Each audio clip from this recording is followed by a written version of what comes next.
Nous clôturons aujourd'hui près de 4 mois de travail sur un texte qui a presque quintuplé de volume et suscité de nombreux et intenses débats, que ce soit au Parlement ou dans la société civile. Je me réjouis que nous ayons pu aboutir à un accord avec nos collègues députés, même si, il faut le dire, ce n'est pas forcément le meilleur des deux textes, celui de l'Assemblée nationale ou celui plus ambitieux du Sénat, qui a été retenu finalement. Je prends pour exemple les mesures relatives à la régulation de la publicité et à la généralisation de l'affichage environnemental, où le Sénat avait développé une approche plus ambitieuse. Ceci étant dit, nous revenons de loin et ce texte permet de fixer un cap et d'envoyer un message clair pour engager durablement notre économie dans la transition bas carbone, même si des mesures complémentaires seront nécessaires. Depuis le mouvement des Gilets jaunes jusqu'à aujourd'hui, en passant par les travaux de la Convention citoyenne pour le climat, nous avons affirmé une ambition environnementale à la hauteur des enjeux, à quelques mois de la COP26, et œuvré dans le sens d'une réconciliation des transitions écologiques, économiques et sociales. Pour parvenir à un texte commun, nous avons tous, députés comme sénateurs, dû faire des compromis. Mais surtout, le plus important est assuré. Les dispositions de ce texte vont entrer en vigueur rapidement. C'était impératif au regard de l'urgence climatique et de la nécessité d'accompagner nos concitoyens dans la transition écologique. Je pense que nous pouvons être satisfaits d'avoir ainsi agi en responsabilité. Heureusement, de nombreux apports du Sénat ont été préservés. Je pense à certaines mesures de régulation de la publicité, à la lutte contre l'éco-blanchiment, au développement du vrac, à la lutte contre la prolifération des déchets dans la vente à emporter, aux mesures de facilitation de la rénovation et de la réparation des véhicules des particuliers et à la clarification juridique des atteintes les plus graves à l'environnement. Je pense aussi au renforcement des pouvoirs des élus locaux concernant l'implantation des éoliennes. Avant de conclure, j'aurai une question relative à l'application de cette loi à vous poser, Madame la Ministre. Les parlementaires ont travaillé d'arrache-pied pour que ce texte entre en vigueur au plus vite. De votre côté, quel calendrier avez-vous défini pour la publication des très nombreux décrets d'application qui sont nécessaires pour préciser la mise en œuvre de cette loi? Pouvons-nous compter sur la célérité des administrations concernées pour transformer l'essai et préserver les équilibres que les parlementaires ont souhaité définir entre accélération de la transition écologique et garantie de la justice sociale? Je ne doute pas que nous aurons l'occasion de revenir sur le détail du texte dans les prochains mois et années, et je répondrai évidemment présente. Je vous remercie. Merci Madame la rapporteure. La parole est à Monsieur Pascal Martin, rapporteur pour le Sénat de la commission mixte paritaire pour 3 minutes.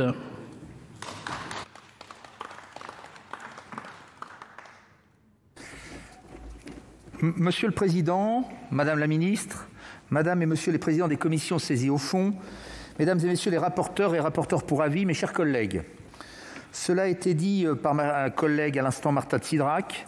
Nous retrouver aujourd'hui ensemble pour adopter le texte de l'accord trouvé en commission mixte paritaire sur ce projet de loi paraissait inespéré pour certains il y a quelques mois. Après avoir travaillé sur le fond des mesures qui nous étaient soumises, nous avions, au Sénat, repris espoir de pouvoir aboutir à cet accord pour assurer l'essentiel, une entrée en vigueur rapide des mesures contenues dans ce texte. Les discussions dans les jours précédant la CMP et une certaine surenchère médiatique à laquelle nous n'avons, nous les rapporteurs, pas pris part, ont failli décevoir cet espoir. Mais nous y sommes arrivés et je m'en réjouis. Je m'en réjouis car les compromis passés avec les députés dans le cadre de la CMP permettent au Sénat de préserver des mesures très importantes. Je pense aux avancées sur le verdissement et l'intégration de considérations sociales dans le droit de la commande publique. Je pense aussi au volet agricole du projet de loi, où nous sommes parvenus à pousser des mesures qui engagent durablement notre agriculture dans la transition agro-environnementale, tout en protégeant nos agriculteurs contre la concurrence déloyale. Je pense également aux mesures innovantes que nous avons su préserver pour lutter contre la déforestation importée. Je pense enfin à la réforme du recul du trait de côte, où nous avons garanti un partage des responsabilités entre l'État et les collectivités qui devra être prolongé dans le cadre de l'examen du budget. J'ai moi aussi quelques regrets sur la prise en compte insuffisante des activités humaines dans le cadre de la préservation des hydrosystèmes ou encore sur le refus du gouvernement de prendre des mesures dédiées pour préserver notre souveraineté alimentaire. Sur le volet de la lutte contre la déforestation importée, nous aurions encore pu aller plus loin, Madame la Ministre, dans le pilotage des émissions de gaz à effet de serre associées à ce phénomène. Même lorsque nous avions des désaccords avec les députés, nous avons cherché à trouver des solutions de compromis et à garantir la qualité et la clarté des normes qui s'imposeront demain à nos concitoyens et à nos entreprises. Il faut saluer cet exercice de démocratie parlementaire dans lequel le Sénat démontre une fois de plus qu'il ne dit jamais non par discipline ni oui par dogmatisme, mais qu'il est capable d'être force de proposition au service des grands enjeux de notre temps, au premier rang desquels figure la lutte contre le réchauffement climatique. Comme ma collègue Marta de Cidrac, je souhaiterais vous interroger, Madame la Ministre, sur la suite. Quand seront pris les décrets d'application de cette loi et quelles mesures d'accompagnement viendront en soutien de cette loi? Sur la réforme, par exemple, du recul du trait de côte, quelle dotation pouvons-nous espérer pour les collectivités en loi de finances? Je vous remercie de votre attention. Merci, monsieur le rapporteur. Dans la suite de la discussion, la parole est à monsieur Philippe Tabarot, rapporteur pour le Sénat de la commission mixte paritaire pour 3 minutes.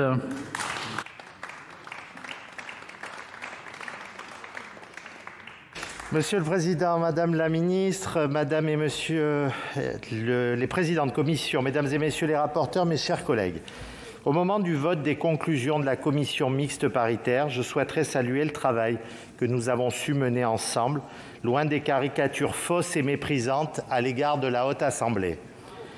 Madame la Ministre, il n'y a pas au Sénat de climato-sceptiques ni de climato-inactifs, mais des acteurs d'une écologie pragmatique, d'une écologie de l'intelligence territoriale et d'une écologie de la vraie vie qui ne portent pas les habits d'une loi pénitence. J'en veux pour preuve les nombreuses avancées sénatoriales dans ce texte en matière de mobilité. Moins de taxation en évitant l'écotaxe sur l'ensemble du territoire tout en réglant la question du sillon lorrain. Plus d'ambition notamment sur le fret ferroviaire et fluvial. Plus d'accompagnement avec le forfait mobilité durable rehaussé jusqu'à 600 € et cumulable avec un abonnement de transport public. La mesure prolongée de suramortissement pour nos poids lourds pour répondre au réalisme du marché en attendant la disponibilité des offres alternatives. Enfin et surtout, la mise en place d'un prêt à taux zéro pour aider à la transition écologique les ménages les plus modestes et les classes moyennes. Une mesure tellement voulue sur l'ensemble de ces bancs, comme l'était celle de baisser la TVA sur le train pour en faire un produit de première nécessité et qui n'a malheureusement pas été retenue. Pour autant, ne vous inquiétez pas, nous reviendrons à la charge sur ce sujet, comme ceux de l'apprentissage gratuit et obligatoire du vélo, de la réduction des péages autoroutiers pour le covoiturage ou des services de location sociale pour les véhicules les moins polluants. Au moment de conclure, je souhaiterais remercier l'ensemble des rapporteurs, nos administrateurs, et vous tous, mes chers collègues, pour le travail accompli et pour le chemin parcouru en quelques mois. Je n'oublierai pas les présidents Larcher, Retailleau et Longeau pour leur écoute de chaque instant et encore moins le whip de notre commission, Didier Mandelli. Cette loi climat et résilience ne réglera pas, loin s'en faut, la difficile question du réchauffement climatique. Mais le Sénat a préparé le terrain pour que certains réveils soient plus ambitieux et moins douloureux. C'est avant tout une étape de concorde supplémentaire qui enverra un message fort d'unité de la représentation nationale à nos concitoyens au service d'une noble cause. Merci. Merci, monsieur le rapporteur. La parole est à la présidente Sophie Primas, rapporteure pour le Sénat de la commission mixte paritaire pour 3 minutes.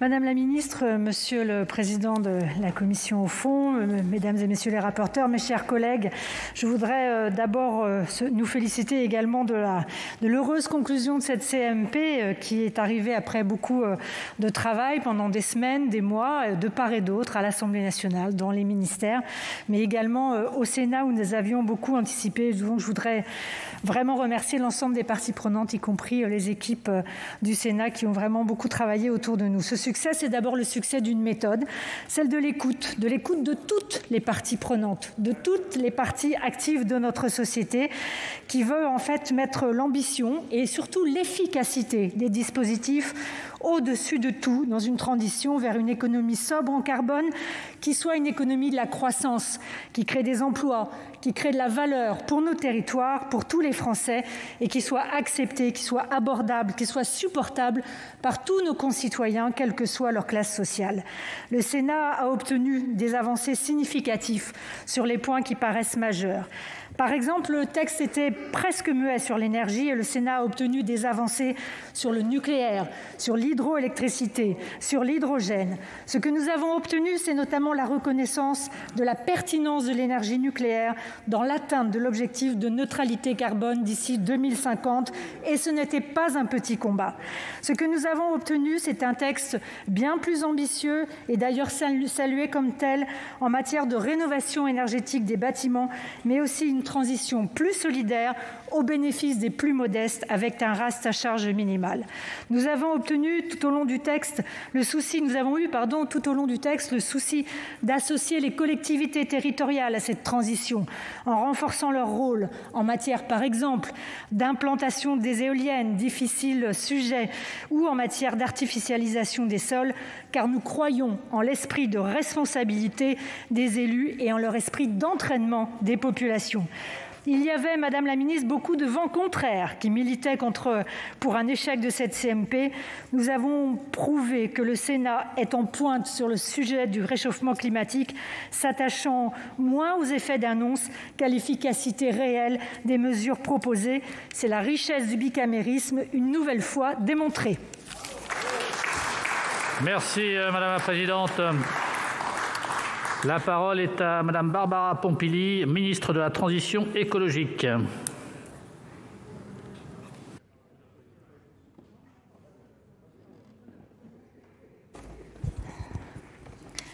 Merci, Monsieur le Président. Madame la Présidente Prima, Monsieur le Président Longeot, Mesdames, Messieurs les rapporteurs et rapporteurs pour avis, Mesdames et Messieurs les sénatrices et les sénateurs. Partout en France, en métropole comme en outre-mer, nos concitoyens et nos territoires font face à la même urgence. Celle d'une planète à bout de souffle, celle d'un climat qui se transforme en menace. Malheureusement, nos voisins belges et allemands l'ont encore expérimenté récemment. Celle d'une biodiversité qui s'érode à une vitesse jamais vue depuis l'extinction des dinosaures. Oui, nous vivons des temps troublés et difficiles. Et si certains pourraient croire qu'il n'y aurait plus qu'à baisser les bras aujourd'hui avec cette loi, vous répondez très clairement « non ». Notre avenir nous appartient.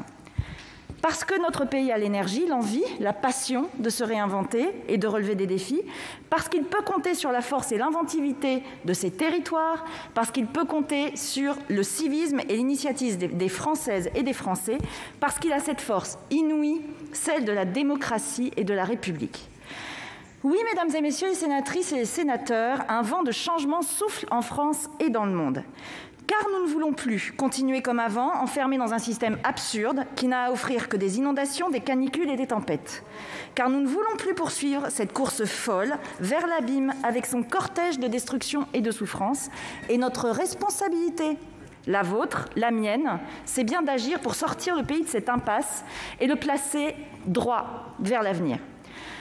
Notre responsabilité, c'est de construire dès aujourd'hui, dès maintenant, cette France résiliente, solidaire, juste, écologique que le pays attend. Et aujourd'hui, ici même, c'est cette responsabilité politique et morale et historique que nous prenons. Parce que cette loi est singulière, à plus d'un titre. D'abord parce qu'elle renoue un pacte de confiance avec les citoyennes et les citoyens de ce pays. Nous entendons trop souvent qu'ils ne sont plus intéressés par la res publica, que notre démocratie vacille inexorablement. Et pourtant, 150 Françaises et Français ont répondu à l'appel du Président de la République. Oui, de métropole, d'outre-mer, agriculteurs, retraités, étudiants, cadres, infirmiers, de partout, de tous les métiers, c'est une petite France qui s'est rassemblée pour travailler avec courage et détermination durant 9 mois.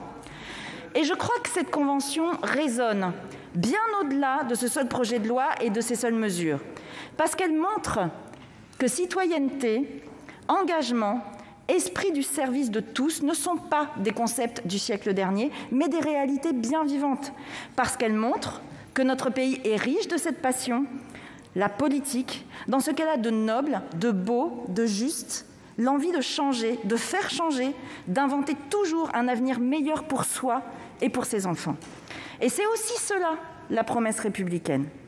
Alors je veux dire et redire à chacune et à chacun des 150 de la Convention que leur héritage est immense et qu'ils ne se cantonnent pas à cette loi, aussi riche soit-elle, parce qu'ils ont ouvert la voie à une nouvelle manière de concevoir le vivre et le faire ensemble. Et bien sûr, mesdames les sénatrices et messieurs les sénateurs, cette innovation démocratique majeure ne saurait en aucun cas se substituer aux représentants élus de la nation.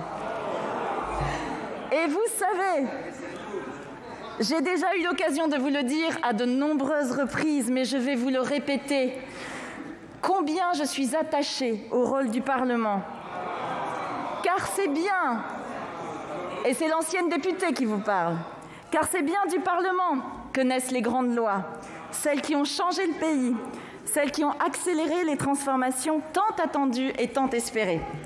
Et aujourd'hui encore, la démocratie représentative montre sa force, car les débats, les amendements, le travail législatif, c'est tout simplement le gage d'une démocratie qui existe, qui vit par l'engagement des élus de la nation. Et permettez-moi ici de saluer sincèrement le travail des rapporteurs, de mes collègues du gouvernement, des groupes de la majorité et de l'opposition, parce qu'ensemble, malgré les divergences, malgré les désaccords, un certain nombre que nous assumons, vous avez montré une réalité qui fera date dans l'histoire de France. Lutter contre le changement climatique n'est plus l'affaire d'un parti ou d'un clan. C'est une nécessité absolue qui transcende les clivages et les appartenances. Et si encore une fois, nous pouvons avoir des désaccords sur les moyens d'y parvenir, cette unité sur le but à atteindre est pour moi la promesse d'y arriver. La commission mixte paritaire s'est ainsi révélée conclusive. Je veux y voir la marque que nous pourrons tous ensemble réaliser la transition écologique, y associer l'ensemble des Françaises et des Français. Et c'est en tout cas l'ambition que je porte, faire les grandes transitions de notre temps avec toutes et tous. Alors aujourd'hui, en votant cette loi, nous passons de 150 citoyens à 67 millions de Français. Nous engageons avec force la transformation de nos existences, de notre économie, de notre travail, de notre alimentation, de nos déplacements et de notre manière d'habiter la Terre. Et tout cela, mesdames et messieurs les sénatrices et les sénateurs, c'est l'occasion de réconcilier le pays avec lui-même. Car la transition écologique porte en elle un autre monde, plus solidaire, plus juste. Un monde où l'absurdité d'un système est reconnue pour ce qu'elle est, du passé. Alors bien sûr, le chemin est long, il faut l'inventer à chaque pas. Et beaucoup diront que nous n'allons pas assez vite ou trop lentement, c'est selon. Mais je veux redire ici la portée de cette belle loi qui nous fait voir qu'une autre France est possible. Cette autre France, c'est déjà celle d'une école de la République qui porte l'écologie au cœur pour former les éco-citoyens de demain. Cette autre France, c'est le choix de donner aux consommateurs les armes pour agir en responsabilité et choisir les produits ayant le moins d'impact sur le climat, la biodiversité et la consommation de ressources naturelles. Cette autre France, c'est l'interdiction de l'éco-blanchiment ou encore une meilleure régulation de la publicité. Vous avez, à ce titre, souhaité l'instauration d'une première mesure d'interdiction en 2028 pour les véhicules les plus polluants, Madame la rapporteure Marta de Cidrac, et je m'en félicite. Voilà un aperçu de ce que nous offre le titre premier de cette loi. Mais engager la bascule culturelle ne suffit pas à changer de modèle. Bien sûr, c'est nécessaire, impératif et incontournable. Mais nous devons ici résoudre des problèmes majeurs aujourd'hui, sans attendre que le changement infuse au long cours. Car il y a toute une économie à transformer, à décarboner. Il y a des emplois à créer, à recréer dans nos territoires. Il y a des territoires qui n'attendent que de prendre le flambeau. Et c'est l'esprit du titre 2. Inclure les clauses environnementales et sociales dans les marchés publics, doter la France d'un modèle minier adapté à notre temps, décliner la programmation pluriannuelle de l'énergie en région. Voilà autant d'avancées majeures, autant de victoires pour l'écologie que je porte. Et je salue ici le travail réalisé avec les rapporteurs Anne-Catherine Loisier, Pascal Martin et Daniel Grémillet. Mesdames et messieurs les sénatrices et les sénateurs, cette loi va aussi permettre de lutter enfin contre des situations qui sont une honte pour notre pays. Je pense d'abord aux 40 000 victimes annuelles de la pollution de l'air, aux dizaines de milliers de malades, aux familles endeuillées, aux vies bouleversées. Nous devons à chacune et à chacun un air pur. C'est aussi simple que cela. Et c'est cette responsabilité que nous prenons aujourd'hui avec le titre 3. L'élargissement de la fin de vente des véhicules fossiles à 2040 aux poids lourds, aux autobus et aux autocars neufs, l'accélération de la trajectoire de verdissement des flottes d'entreprises, des collectivités et de l'État, le placement en ZFE de toutes les agglomérations de plus de 150 000 habitants, ce ne sont pas des mesures uniquement techniques, ce sont des vies sauvées. Et l'État est là en matière d'accompagnement, et je pense évidemment à la prime à la conversion et au bonus. Par ailleurs, monsieur le rapporteur Philippe Tabarot, vous l'avez souhaité, nous allons expérimenter le prêt à taux zéro pour déterminer son efficacité et nous allons renforcer le forfait mobilité durable.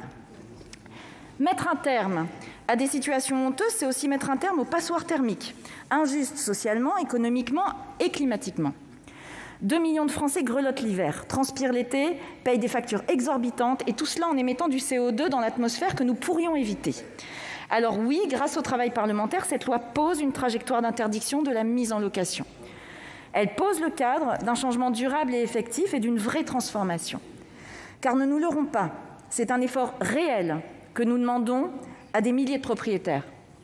Et ils doivent pouvoir compter sur la solidarité de la nation et sur le soutien de l'État. Ce soutien, ce sont d'abord les accompagnateurs rénovation. Partout dans les territoires, ils viendront à la rencontre des Français pour les aider dans leurs projets, le choix de l'artisan, le planning des travaux, du début à la fin. Ce soutien, c'est aussi le prêt avance mutation qui permettra de faciliter pour des milliers de propriétaires le financement des travaux. Et ce soutien, je ne peux l'imaginer que dans la durée, car ce grand chantier de la rénovation s'étend bien au-delà de nos mandats. Et pour réussir, nous devons donner aux Français de la prévisibilité, de la confiance dans le soutien public. Alors oui, avec cette loi, nous gravons dans le marbre un principe d'engagement de l'État qui garantira à nos concitoyens, notamment les plus modestes, un reste à charge faible. Et je salue ici le travail de la rapporteure Dominique Estrosi Sassone qui a contribué à clarifier et muscler la définition d'une rénovation performante. Mesdames et messieurs les sénatrices et les sénateurs, cette transformation dont je vous parle, c'est aussi celle du bon sens. Le bon sens qui consiste à ne pas construire de centres commerciaux au milieu des champs. Le bon sens qui consiste à cesser d'artificialiser contre nature, d'étendre nos villes, de fabriquer de l'isolement social et du sentiment d'oubli en ravageant la biodiversité. Alors oui, nous allons diviser le rythme d'artificialisation d'ici 2030. C'est un défi majeur pour les collectivités locales et je salue ici le travail mené avec le rapporteur Jean-Baptiste Blanc. Voilà la portée du titre 4, qui transforme nos habitats et nos manières de vivre sur la Terre en tournant la page d'un temps absurde et injuste. Et cette loi va encore plus loin en transformant notre manière de nous nourrir. Un monde d'agroécologie qui profitera à nos territoires et à notre santé, et c'est aussi cela, la transformation concrète que porte ce texte avec le titre 5.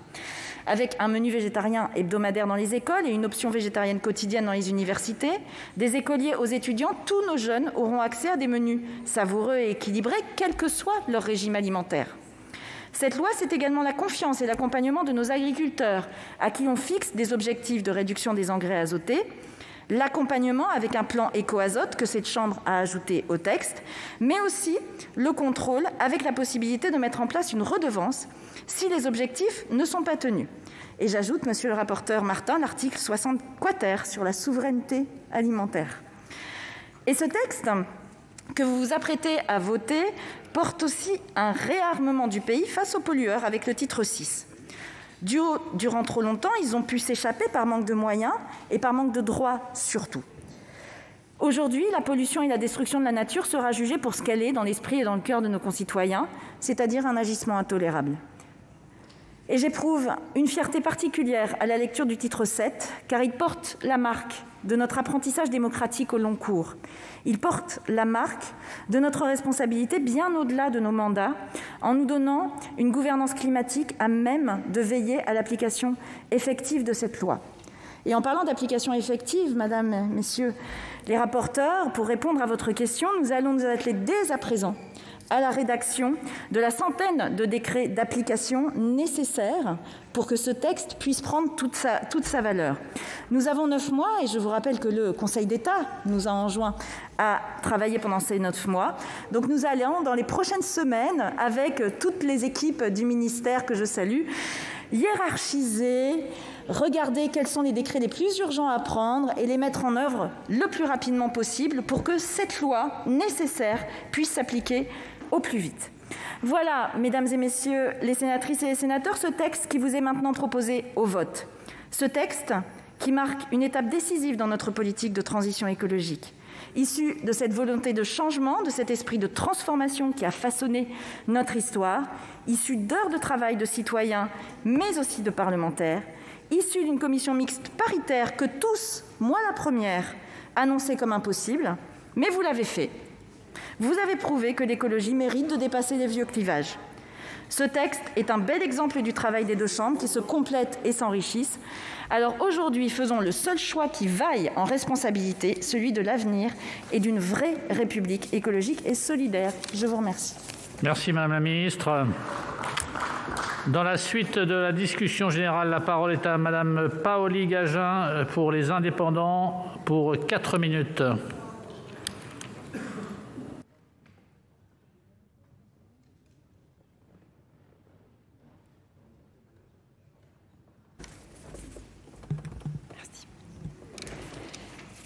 Monsieur le Président, Madame la Ministre, mes chers collègues, ce projet de loi aurait été particulier. Depuis sa conception jusqu'à la commission mixte paritaire, marathon conclusif après d'intenses négociations. Nous souhaitons saluer l'immense travail qui a été réalisé par les deux assemblées du Parlement en un temps record. Nous nous félicitons particulièrement des échanges qui ont eu lieu ici au Sénat. Ils ont permis, si besoin était, de rappeler que notre Chambre haute est ancrée dans la réalité et déploie des solutions concrètes afin de répondre aux besoins de nos concitoyens. Le groupe Les Indépendants s'est attaché dès le début à faire en sorte que ce texte ne vienne pas accentuer les fractures entre nos territoires. Nous l'avons dit, les solutions doivent être territorialisées pour être efficaces et acceptables. Nous le répétons, nous vivons un moment particulier dans la crise que nous traversons. Notre force sera d'utiliser la relance afin d'accélérer notre transition écologique. Elle doit être juste économiquement et socialement et respecter un calendrier précis. Elle doit surtout, Madame la Ministre, être efficace aux yeux des Français. Le groupe Les Indépendants continue son combat et ses efforts pour une écologie libérale et humaniste, loin des incantations à la décroissance. La préservation de l'environnement et le soutien à la transition énergétique sont dans l'ADN de notre groupe. Pour nous, les solutions se nomment innovation, recherche et développement, financement vert, entreprises innovantes et progrès. Bref, comme l'a justement déclaré Bill Gates, nous avons besoin d'une transformation technologique sans précédent pour réaliser cette transition. Notre lutte contre le dérèglement climatique ne s'intensifiera que si nous décarbonons des pans entiers de notre industrie, fortement émetteurs, que si l'énergie que nous consommons et produisons est propre grâce à des innovations, autant dans le nucléaire que dans le renouvelable. Ainsi, nous regrettons que certains sujets fondamentaux autour desquels nous allons devoir développer une réflexion et une action n'aient pas été évoqués ou trop peu à notre goût. La publication le 14 juillet dernier par la Commission européenne de 12 propositions de texte afin d'ajuster l'Union à son objectif Fit for 55, l'objectif de 55% de réduction des émissions de gaz à effet de serre à l'horizon 2030 est pleine d'enseignements. Si les discussions seront longues, difficiles et que les promulgations de ces textes ne seront pas attendues avant 2023, les lignes sont plus claires et le paquet beaucoup plus ambitieux que ce sur quoi nous avons pu nous entendre dans ce projet de loi.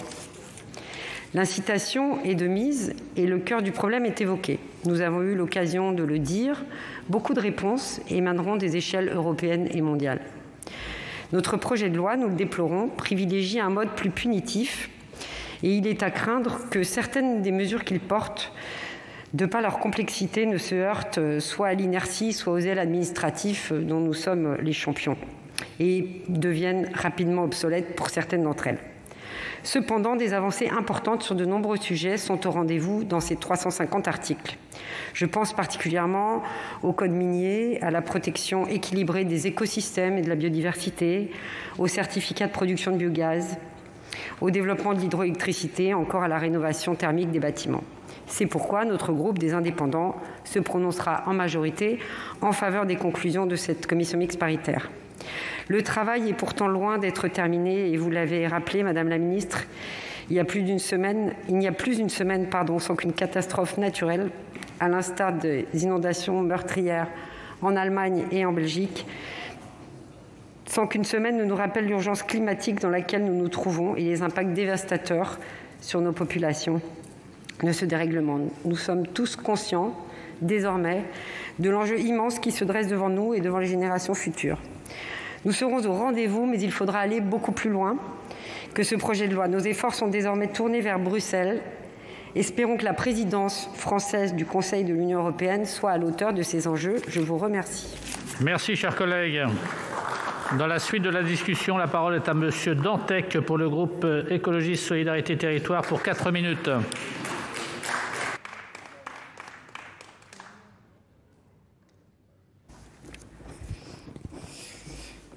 Monsieur le Président, Madame la Ministre, Mesdames et Messieurs les rapporteurs, chers collègues, je voudrais tout d'abord remercier ici les 150 membres de la Convention citoyenne pour le climat, leur dire, même s'ils en doutent eux-mêmes parfois, que leur travail n'a pas été inutile et qu'ils auront montré la voie pour une prochaine loi climat qui ne saurait tarder, car évidemment, la loi que nous adoptons aujourd'hui ne répond pas, et nous le savons tous, aux enjeux quantitatifs de réduction d'émissions de CO2 tels que nous le demande, l'exige la communauté scientifique. Lundi dernier, sénatrices et sénateurs et députés ont donc trouvé un accord en commission mixte paritaire, ce qui est généralement une bonne chose car cela préserve une part de travail d'amélioration des textes qui est un des objets du bicamérisme et de la navette parlementaire. J'en profite d'ailleurs pour saluer les rapporteurs pour leur important travail dans un temps très court. Ils n'ont pas ménagé leurs efforts et sont restés attentifs aux propositions des différents groupes du Sénat, qu'ils en soient remerciés. Mais clairement aussi, ce travail parlementaire montre que la recherche de compromis nous amène à des mesures à minima quantitativement totalement insuffisantes. Or, justement, de manière quasi unanime, le Sénat avait tenu à mettre en premier article de ce texte, il a survécu à la CMP, le respect de l'objectif européen de réduction de 55% des émissions de gaz à effet de serre en 2030 et sa déclinaison française. Nous connaissons depuis quelques jours la proposition de la Commission européenne pour la France, moins 47,5% en 2030.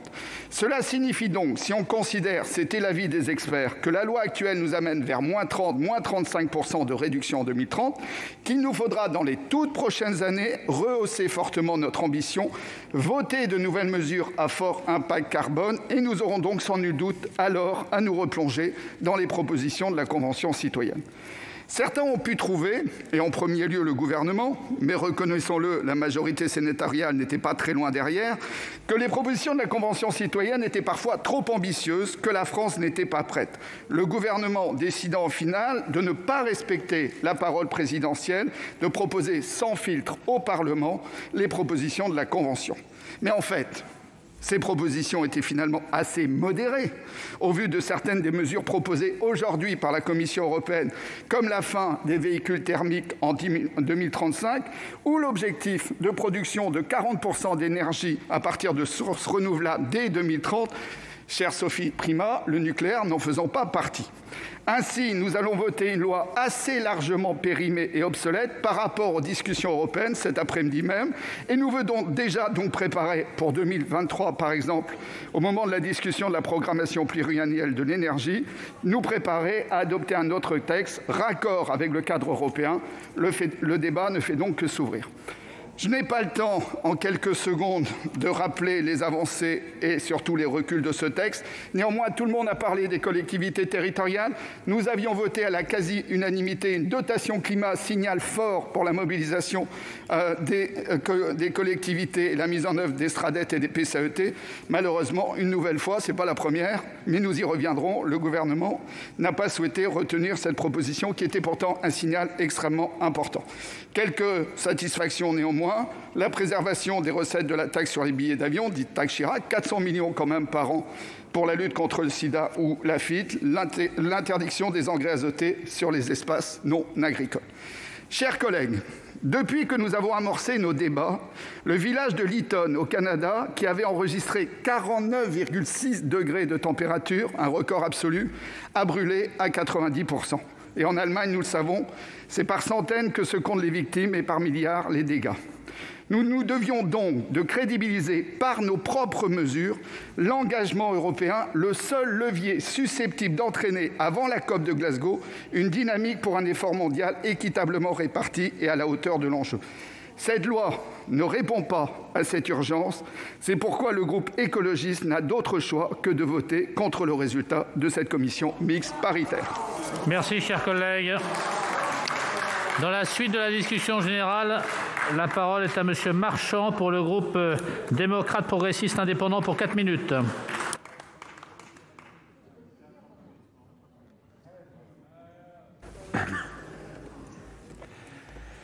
Monsieur le Président, Madame la Ministre, mes chers collègues, l'essentiel est de posséder une forte volonté et la persévérance, a un jour déclaré le grand poète allemand Goethe.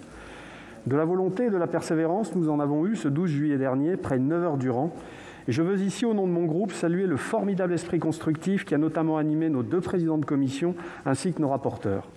Sans eux et sans leur farouche volonté d'aboutir à une commission mixte paritaire conclusive, rien n'aurait été rendu possible.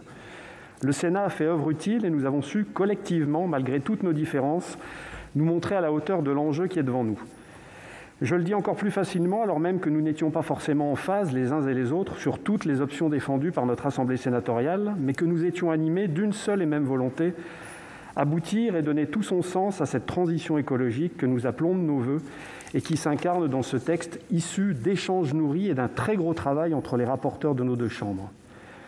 Pour filer la métaphore cycliste, et alors que nous sortons de la grande boucle, cette étape de la CMP, elle comptait nombre de difficultés qui ont été les unes après les autres surmontées par 2 équipes parlementaires qui n'avaient peur ni des bosses, ni des cols, ni de potentielles chutes et qui ont su faire front dans le sprint final. Madame la Ministre, le bicamérisme a été au rendez-vous de la lutte contre le dérèglement climatique et c'est une victoire qui n'a pas de prix sur un texte aussi essentiel que celui-ci et auquel certains prévoyaient une issue défavorable. Nous avons su faire mentir pronostics et autres sondages qui, sous couvert d'un climato-scepticisme sénatorial, donnaient peu de chance à nos travaux.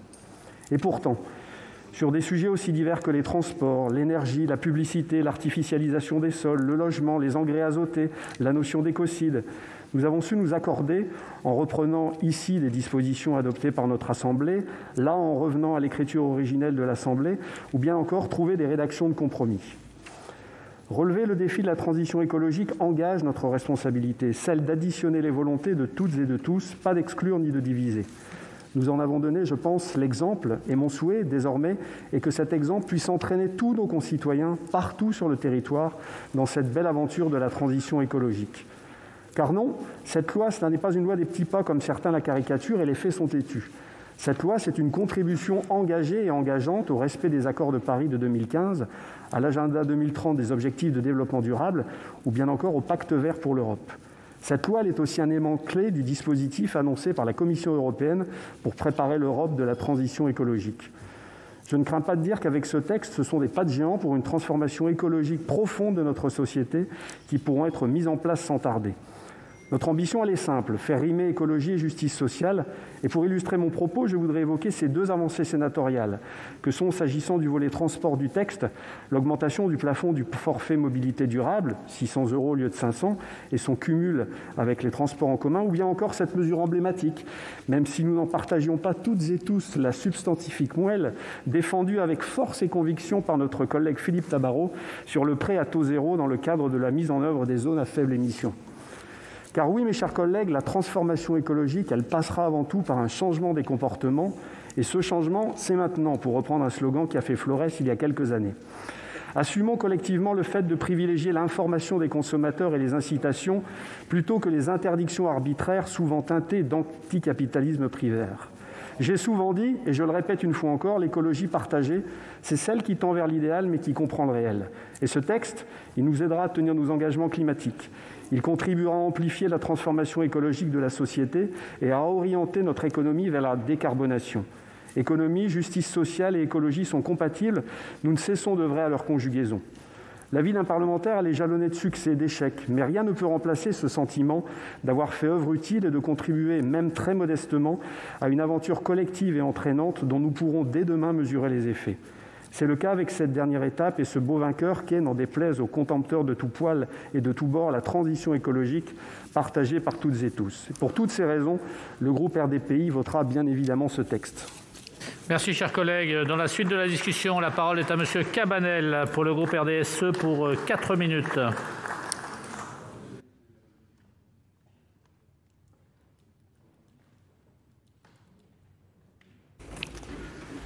Monsieur le Président, Madame la Ministre, Madame, Messieurs les rapporteurs, chers collègues, grâce au Sénat, ce projet de loi a pu être habité de l'esprit de justice sociale qui devait l'animer dès le départ, conformément à la mission attribuée à la Convention citoyenne pour le climat.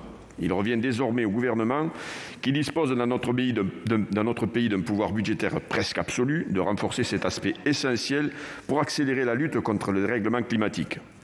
Sans ce paramètre, faute d'accompagnement social et d'adhésion de nos concitoyens, toute transition vers un modèle économique et sociétal écologiquement plus vertueux sera vouée à l'échec. Aussi, il était légitime que le Sénat ne cède pas sur la création d'un prêt à taux zéro pour l'acquisition de véhicules légers. La mise en place de zones à faible émission mobilité discriminera une partie de nos concitoyens qui, rappelons-le, se déplacent en premier lieu pour se rendre au travail. Le recours à la voiture ne constitue pas toujours une solution de confort en raison d'une offre de transport qui ne répond pas aux besoins exprimés en termes de régularité, de fréquence ou encore d'accessibilité pour tous. Tant que le prix des véhicules électriques ou à hydrogène restera élevé et que les bornes électriques et les points d'avitaillement en hydrogène ne seront pas aisément accessibles, la bascule vers la mobilité propre ne s'opérera pas. Par ailleurs, les reculs de la commission mixte paritaire quant à la TVA 5,5 pour les billets de train et l'instauration d'un dispositif de fixation d'un prix plancher pour certains billets d'avion sont incompréhensibles. L'examen du projet de loi au Sénat a également permis de doter d'un véritable volet consacré à l'énergie. Aussi, les dispositions relatives au développement de l'hydrogène ou encore favorisant l'hydroélectricité sont bienvenues. Cependant, je me réjouis de la suppression par la CMP des entraves au développement de l'éolien par le Sénat. Dans un tout autre domaine, je considère que la réforme du droit pénal de l'environnement méritait bien mieux. Le recours à une circonstance aggravante en matière d'atteinte grave à l'environnement, plutôt qu'à la création d'un délit générique sanctionnant l'ensemble des atteintes à l'environnement, est regrettable. Mes chers collègues, je tiens à saluer le travail accompli pour que la commission mixte paritaire puisse aboutir à un accord si inattendu. La tâche était délicate, mais la volonté des parlementaires était au rendez-vous pour tenter de préserver les progrès apportés par chacune des deux chambres par rapport au texte initial. Malheureusement, le résultat final demeure quelque peu décevant au regard de l'objectif de réduction des émissions de gaz à effet de serre que nous sommes fixés pour 2030, relevé de 40 à 55% par la Commission européenne qui a présenté la semaine dernière une série de mesures ambitieuses. Nombreux sont ceux qui dénoncent une loi frappée d'obsolescence avant sa promulgation. Si elle intervient effectivement dans tous les domaines de la vie des Français, comme ne cesse de le rappeler le gouvernement, ces changements seront imperceptibles face à l'ampleur des effets du réchauffement climatique. Les délais d'application de nombreux articles demeurent fixés à une échéance bien trop lointaine. C'est notamment le cas en matière de rénovation énergétique. Et ce n'est pas la possibilité pour le bailleur de donner congé aux locataires pour réaliser les travaux, introduite par le Sénat et que je perçois comme dangereuse, qui changera la donne. Ainsi, chaque année perdue signifie qu'à l'avenir, les efforts devront être multipliés dans un laps de temps plus serré, au risque d'alimenter les résistances sociales. Le projet de loi contient toutefois un certain nombre d'avancées qui ont le mérite d'exister et qui procèdent à des ajustements nécessaires de notre politique environnementale. Affichage environnemental, encadrement de la publicité et des allégations environnementales, développement du vrac, verdissement de la commande publique, réforme du code minier, lutte contre l'artificialisation des sols, malgré l'absence de mesures plus efficaces pour protéger les terres agricoles. Pour toutes ces raisons, la majorité de mon groupe s'abstiendra. Je vous remercie. Merci, chers collègues. Dans la suite de la discussion, la parole est à Madame Vareias pour le groupe CRCE pour 4 minutes.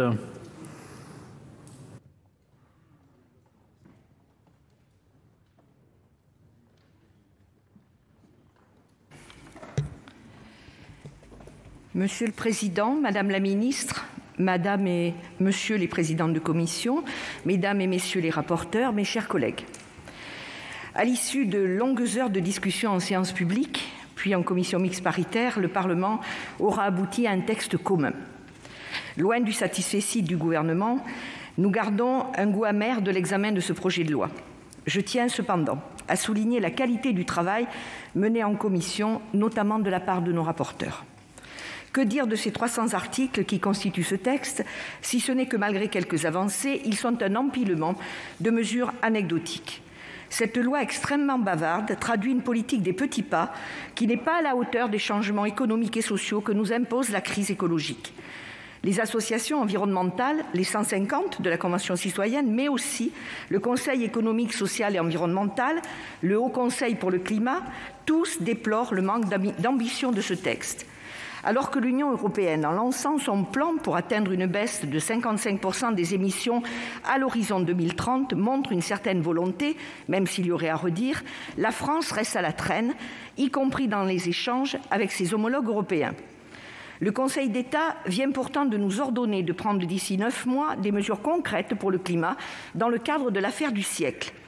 Mes chers collègues, il y a urgence, et je dirais même urgence absolue.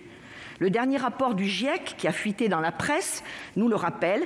Son titre est sans équivoque « Dérèglement climatique, l'humanité à l'aube de retombées cataclysmiques ». Les épisodes récents des inondations en France comme en Allemagne, puis en Belgique et maintenant en Autriche, l'illustrent encore dramatiquement. Exode, phénomènes climatiques extrêmes, malnutrition, extinction d'espèces. La vie sur Terre sera inéluctablement transformée bien avant 2050. Le rapport conclut ainsi « Nous avons besoin d'une transformation radicale des processus et des comportements à tous les niveaux. Nous devons redéfinir notre mode de vie et de consommation. » La gestion des irrecevabilités a d'ailleurs bien confirmé cette absence de volonté de s'attaquer à des sujets de fond comme le rééquilibrage des pouvoirs et la redistribution des richesses exclues de la discussion. L'idée de nouvelles ressources et de moyens humains supplémentaires nécessaires pour construire un projet de développement au bénéfice d'un avenir durable, rendant la transition socialement acceptable, n'est pas à l'ordre du jour. Pas de plan de financement à la hauteur pour le rail, pas de taxe sur les transactions financières, pas de taxe sur les dividendes, pas d'éco-contribution sur les billets d'avion, aucune taxe sur les surfaces commerciales qui participent à l'artificialisation des sols et toujours aucune conditionnalité des aides publiques. Alors que le Sénat avait introduit le taux de 5,5% sur les billets de train, la CMP est revenue sur cette avancée proposée au départ par la Convention citoyenne. Les entreprises publiques, dans des secteurs aussi importants que les transports et l'énergie, sont exclues des débats, alors qu'il faut bien le dire, elles constituent des leviers évidents pour accompagner cette politique de transition écologique. J'en veux pour preuve le projet Hercule qui procède du démantèlement d'EDF. Quant aux enjeux en matière d'habitat, ils sont sous-évalués puisque l'obligation de rénovation thermique ne traite qu'une partie infime du parc et que l'interdiction des locations de passoires thermiques est reportée à 2028. Cet exercice législatif est une opération de communication destinée à verdir la politique gouvernementale en cette période préélectorale. Il ne répondra pas aux enjeux climatiques, car la feuille de route confirmée par le président de la République reste la même, faisant prévaloir les intérêts financiers privés sur l'intérêt général. Le temps court du profit sur le temps long de l'intérêt commun. Pour toutes ces raisons, nous voterons contre ce texte. Merci, chers collègues. Dans la suite de la discussion générale, la parole est à M. Bigot pour le groupe socialiste, écologiste, républicain pour 6 minutes.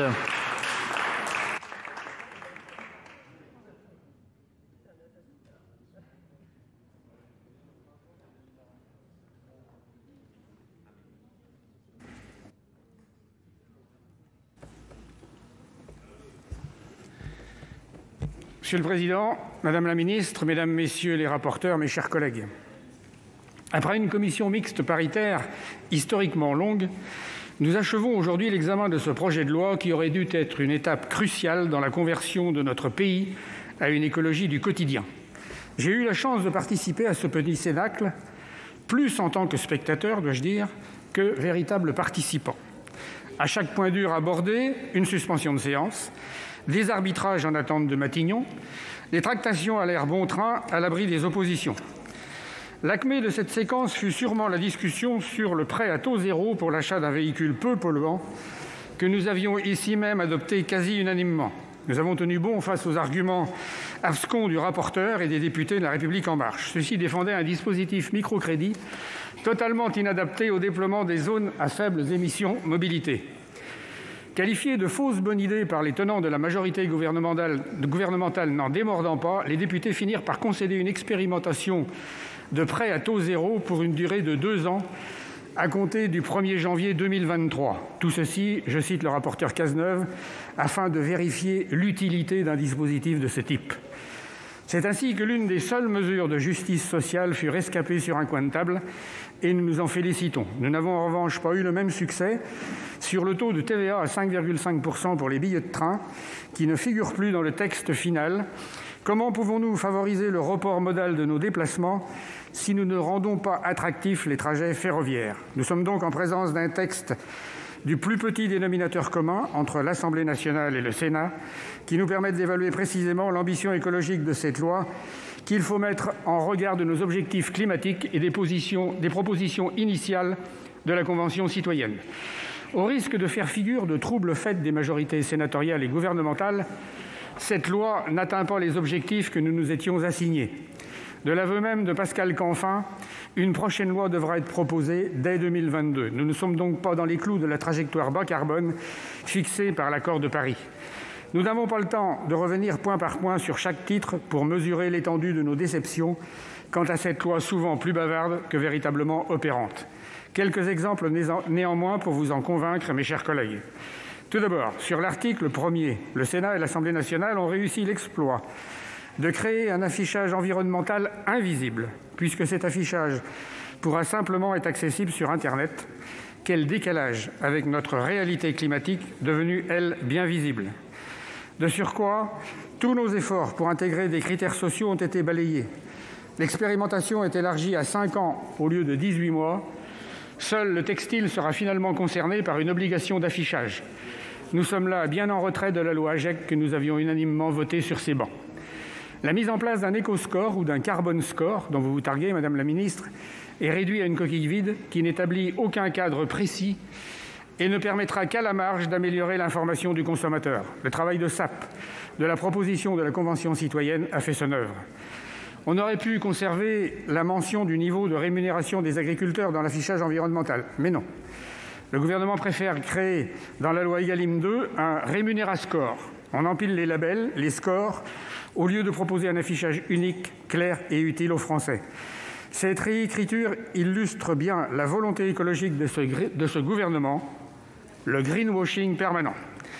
Deuxièmement, sur la publicité, si l'interdiction pour les véhicules les plus polluants est bien conservée, nous regrettons l'instauration d'un droit mou à l'article 5 pour les acteurs publicitaires qui pourront continuer à prendre des engagements volontaires sans être tenus de les respecter. De la même façon, la disparition à l'article 4 d'une information sur la dispersion des fibres microplastiques, chère à notre collègue Angèle Préville, est également une perte notoire antithétique avec le discours gouvernemental. Enfin, nous avons assisté à la suppression de la proposition de loi sur les catastrophes naturelles de notre collègue Nicole Bonnefoy, que nous avions eu la sagesse d'intégrer au présent projet de loi. Or, pour le rapporteur Cazeneuve, il ne faut pas préempter l'examen de la proposition de loi copiée-collée par un député de La République En Marche. Les inondations cataclysmiques de nos voisins belges et allemands nous invitent en effet à attendre plutôt qu'anticiper. Idem sur les mesures pour lutter contre la pollution des sols portées par notre collègue Gisèle Jourda. Comparée à l'ambition initiale de la Convention citoyenne pour le climat, cette loi peine à traduire le message d'urgence écologique que les 150 nous ont transmis. Alors oui, nous pouvons bien sûr saluer les mesures concernant la rénovation énergétique des bâtiments, ou la lutte sur l'artificialisation des terres, ou les paiements pour prestations environnementales. Malheureusement, en bout de course d'un quinquennat manqué pour la transition écologique et solidaire. Rien sur l'éco-responsabilité des entreprises, rien sur la résilience de notre modèle économique face au changement climatique, trop peu sur l'accompagnement social ou encore sur le développement du fret ferroviaire indispensable à la réduction de nos émissions de gaz à effet de serre, l'écocide travesti en délit. Nous avions besoin d'une loi cadre. Vous nous proposez un catalogue de mesures disparates dont nous devrons attendre les décrets d'application. Lorsque l'on constate votre célérité à publier les décrets de la loi AGEC, nous pouvons légitimement nous inquiéter sur l'effectivité des mesures contenues. J'aurais aimé déclarer avec vous, Madame la Ministre, sur Twitter « Nous allons faire entrer l'écologie dans nos vies », mais nous en sommes trop loin et le paquet européen adopté mercredi dernier nous le rappelle puissamment. Ainsi, nous voterons donc contre ce texte qui n'offre que trop peu d'outils pour lutter efficacement contre l'insécurité écologique qui sera demain notre quotidien. Merci, chers collègues.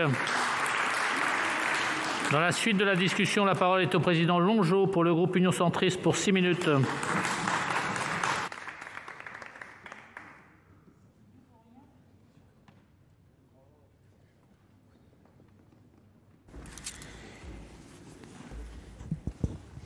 Monsieur le Président, Madame la Ministre, mes chers collègues, autant le dire d'emblée que la CMP sur le projet de loi climat et résilience est aboutie et pour nous une immense satisfaction.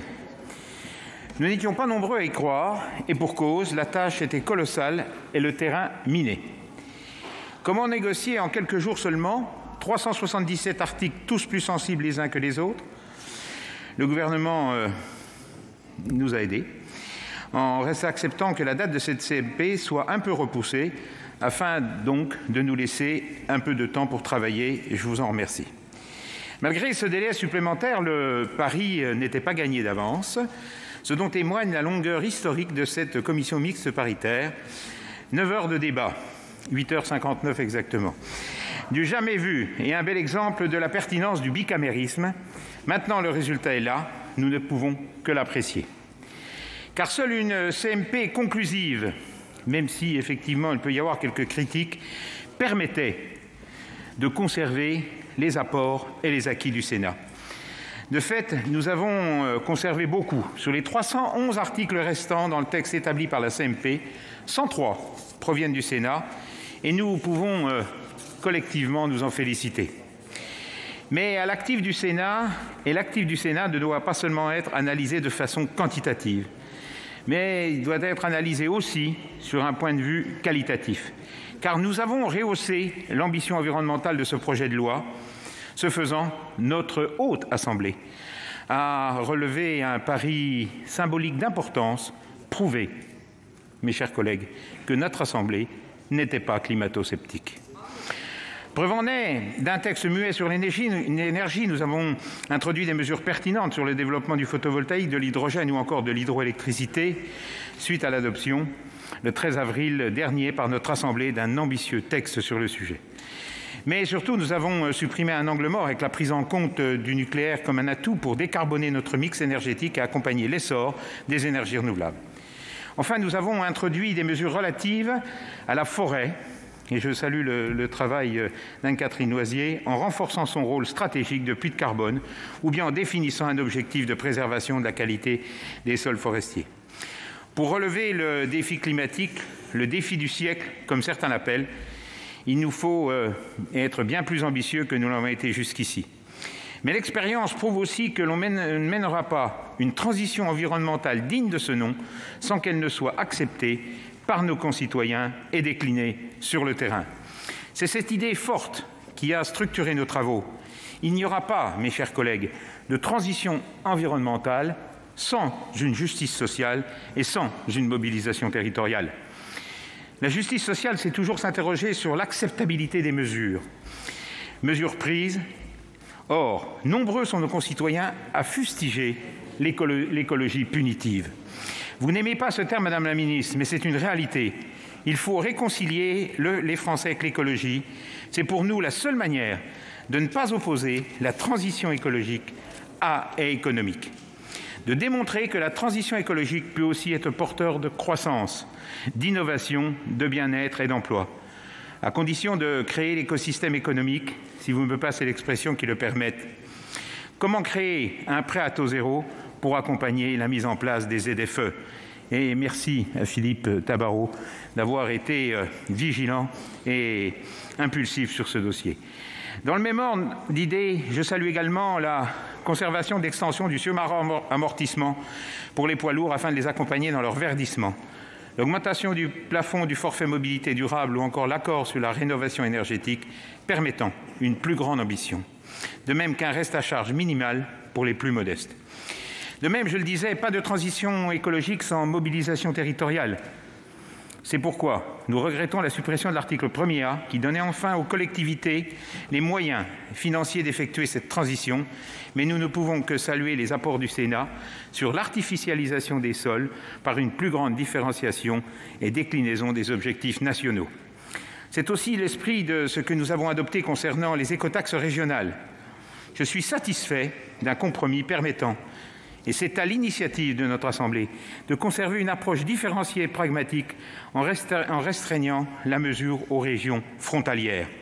Il s'agit en effet de répondre à un réel enjeu, le report de trafic étranger, tout en évitant un dispositif qui affecterait de manière disproportionnée des régions qui n'en auraient ni l'utilité ni la volonté.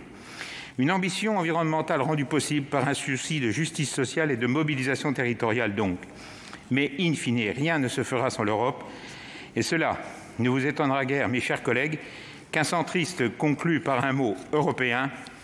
Tout ce que nous avons fait ici s'inscrit dans un cadre communautaire et même mondial, celui d'engagement climatique que nous devons respecter.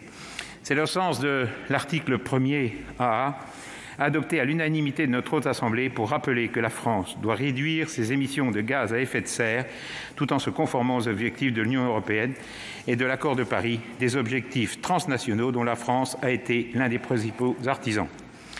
Or, en avril dernier, l'Union européenne a rehaussé les ambitions européennes de réduction des émissions de gaz à effet de serre pour 2030. Le texte que mon groupe s'apprête à voter permettra peut-être à notre pays d'atteindre l'objectif précédent d'une réduction de 40% des émissions, mais pas d'arriver à 55% comme l'exige maintenant l'Europe. La France va prendre la présidence du Conseil de l'Union européenne. Il lui reviendra de mettre en œuvre le paquet vert que la Commission vient de présenter, c'est-à-dire d'imposer le nouvel objectif communautaire à tous nos partenaires. Il serait indispensable qu'ils ne s'y conforment pas elles-mêmes dans le même temps. Je vous remercie. Merci, chers collègues. Dans la suite de la discussion, la parole est à M. Mandelli pour le groupe Les Républicains pour 10 minutes.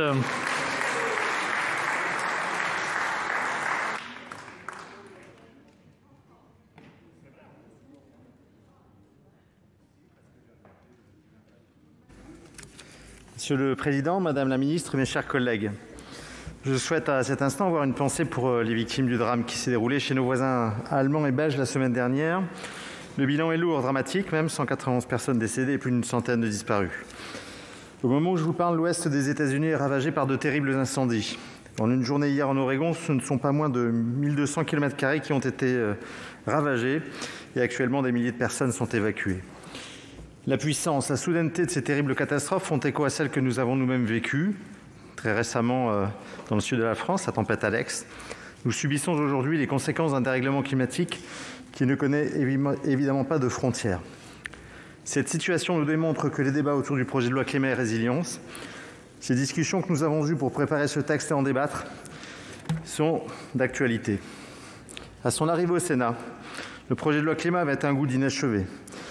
Nous avions tant entendu parler de sa préparation via la Convention citoyenne pour le climat, par les différentes déclarations du président de la République et des membres du gouvernement, que nous avons été déçus de découvrir un projet de loi avec une portée normative relativement réduite, des mesures symboliques, mais qui ne permettaient pas d'endiguer le réchauffement climatique et de traiter l'ensemble de ses conséquences. En examinant ce texte, nous ne nous sommes pas demandé comment être plus vert ou être plus réaliste. Nous avons souhaité que le Sénat contribue à la politique publique environnementale en restant fidèle à sa tradition, c'est-à-dire en échappant à ces affrontements stériles entre défenseurs de l'environnement à tout prix et de l'économie. Le Sénat a donc profondément modifié le texte, ajoutant davantage de concret, de réalisme, avec une vision pour nos territoires, en dépassant les lignes habituelles et en évitant les caricatures. Il n'y a pas ici, Madame la Ministre, dans cet hémicycle, des climato-sceptiques. Il y a des élus d'expérience habités par le sens des réalités, de l'intérêt collectif, en un mot, des femmes et des hommes responsables. En débutant ces débats, nous avons donc tous eu un objectif commun, permettre à la France de répondre à ces défis majeurs. J'en veux pour preuve l'article additionnel avant l'article 1er, déposé par quasiment tous les groupes et voté à la quasi-unanimité, qui rappelle les engagements de la France sur le climat et traduit la volonté du Sénat de tendre vers cet objectif. Les enjeux de la commission mixte paritaire étaient les suivants. Défendre les positions du Sénat, bien sûr, qui permettent d'aller plus loin sur de nombreux sujets, prendre en considération cette urgence climatique et la nécessité de mettre en place très rapidement donc, ces mesures.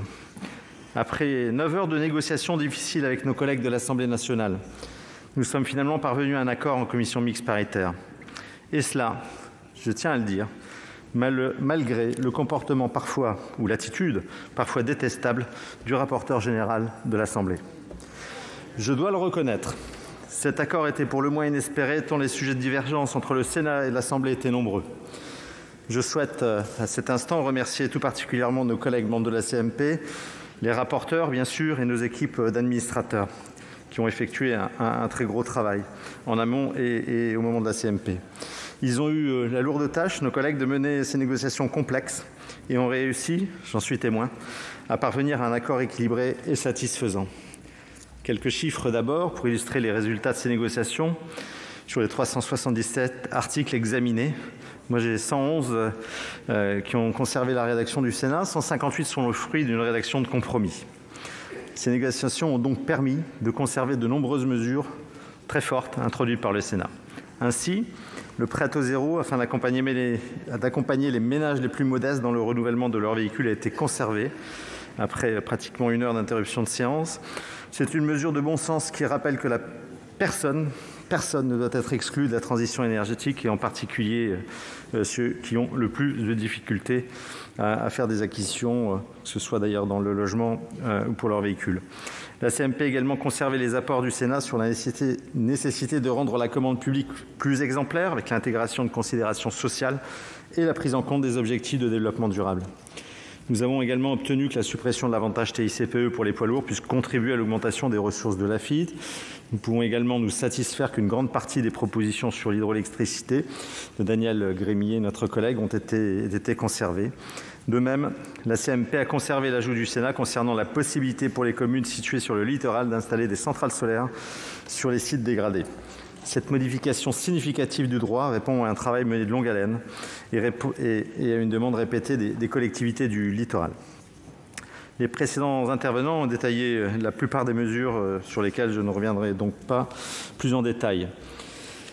Bien entendu, nous avons dû faire des concessions. Je pense notamment à la TVA à 5,5 pour le transport ferroviaire, ça a été évoqué. La mise en place des ZFE avec des délais que nous demandions un peu plus élargis. Néanmoins, le Sénat a su lancer ces débats et je ne doute pas que nous aurons encore des occasions de mener une réflexion plus large sur ces sujets ô combien essentiels. Nous devons continuer à agir en tant que parlementaires, bien sûr, en tant que citoyens, en tant que consommateurs, à tous les niveaux, pour apporter la plus forte contribution possible aux objectifs définis. Il n'y a pas, Madame la Ministre, mes chers collègues, de gagnants ni de perdants quand on parle de climat et de l'avenir de nos enfants. Ni l'Assemblée nationale, ni le Sénat, ni votre ministère et le gouvernement ne sortent vainqueurs de ce marathon législatif, Madame la Ministre. Il reste beaucoup à faire, comme d'ailleurs l'Union européenne vient de le confirmer en détaillant sa feuille de route. Aussi, je vous invite, Madame la Ministre, à faire preuve d'une plus grande humilité au regard des enjeux. Le Sénat veillera à l'acceptabilité, à la cohérence, à la pertinence de toutes les décisions ou positions que vous pourrez prendre sur les sujets qui touchent au quotidien de nos concitoyens, au quotidien des Françaises et des Français. Le groupe Les Républicains votera majoritairement ce texte. Merci, chers collègues. La discussion générale est close. Je rappelle qu'en application de l'article 42, alinéa 12 du règlement, aucun amendement n'est recevable, sauf accord du gouvernement. Le Sénat étant appelé à se prononcer avant l'Assemblée nationale, il statue sur les éventuels amendements, puis par un seul vote sur l'ensemble du texte. Nous passons à la présentation des amendements du gouvernement. Madame la ministre, sur l'article 5 ter, l'amendement 7. C'est à vous de le présenter. Oui, Monsieur le Président, soit je les présente les uns après les autres, soit je les présente globalement, parce qu'il s'agit d'amendements qui sont... Globalement, peut-être. Globalement. Globalement, et on demandera l'avis de la commission globale aussi. Très bien. Merci, Monsieur le Président. Il s'agit d'amendements qui sont des amendements rédactionnels, pour la plupart, des levées de gages, des amendements de coordination, des amendements de mise en cohérence qui ont été vus avec les deux chambres pour donner une pleine effectivité au texte qui a été voté en CMP. Très bien. Madame la rapporteure, l'avis de la commission sur ces amendements ? Oui, Monsieur le Président, chers collègues, effectivement, nous avons reçu un certain nombre d'amendements ces dernières heures qui sont pour l'essentiel, en effet, rédactionnels ou de cohérence. Nous avons retenu les amendements, justement, sur lesquels nous avons eu un accord de l'ensemble de la commission et nous n'examinons que cela. C'est la raison pour laquelle l'avis de la commission est favorable. Merci, Madame la rapporteure. Donc, je vais mettre aux voix, d'abord le premier amendement, le 7, et puis ensuite on dira que c'est le même vote pour l'ensemble des amendements. Donc je mets aux voix l'amendement 7, qui est favorable, qui est défavorable, qui s'abstient. Il est adopté. Même vote pour l'ensemble des autres amendements, même vote. Donc ils sont tous adoptés. Nous allons passer au vote sur l'ensemble du texte.